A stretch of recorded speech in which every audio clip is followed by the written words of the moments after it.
Assalamualaikum warahmatullahi wabarakatuh. Sampai jumpa kembali di pertemuan kelima mata kuliah manajemen organisasi dan kelembagaan Islam 2. Dan saya Dian Ade Perdana SOCMM selaku dosen pengampu akan membawakan materi terkait konsep kepemimpinan. Ada beberapa hal yang disampaikan, yakni yang pertama adalah pengalaman belajar dengan interaksi antar kedua belah pihak, menginterpretasikan konsep kepemimpinan untuk model perkuliahannya, blended learning, dan juga pembelajaran ceramah, tanya jawab, dan diskusi. Serta CPMK mata kuliah ini mengidentifikasikan, menguraikan, dan mengkontekstualisasikan ketentuan-ketentuan dalam menganalisis dan memahami organisasi dan lembaga, serta sistematika dan komponen manajemen. Dan sub CPMK, mahasiswa mampu menganalisis pemimpin ideal pada organisasi dan lembaga sesuai teori kepemimpinan dan organisasi, serta mahasiswa mampu mengimplementasikan komponen dan tipologi teori-teori manajemen dalam organisasi dan lembaga.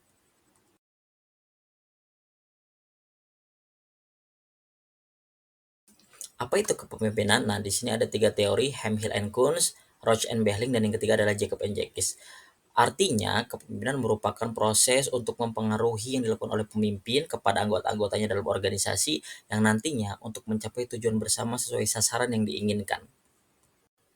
Perkembangan teori kepemimpinan transformasional. Nah, Weber menyampaikan bahwa otoritas para pemimpin karismatik bergantung pada kualitas luar biasa yang mereka miliki yang membuat mereka menonjol daripada yang lain. Biasanya di masa krisis sehingga mereka mempengaruhi orang lain. Kemudian Burns menyampaikan bahwa kepemimpinan transformasional merupakan proses mempengaruhi sehingga terjadi perubahan besar, yakni sikap, kepercayaan, dan nilai-nilai pengikut di titik mana tujuan organisasi dan visi pemimpin diinternalisasikan, serta pengikut mencapai kinerja di luar harapan yang sewajarnya.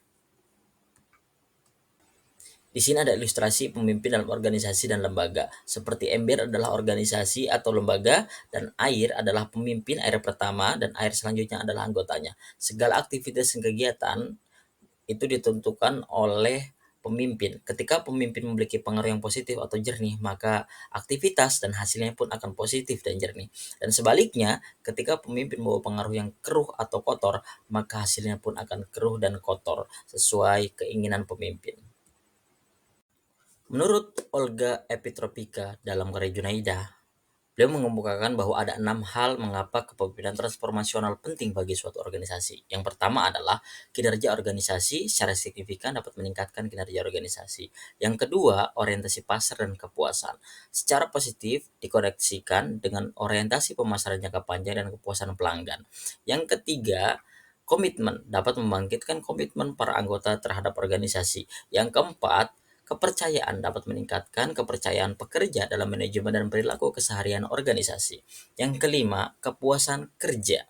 Nah, dapat meningkatkan kepuasan kerja melalui pekerjaan dan pemimpin. Yang terakhir, yang keenam adalah kesejahteraan. Kesejahteraan ini yakni mengurangi stres para pekerja dan meningkatkan kesejahteraan pekerja.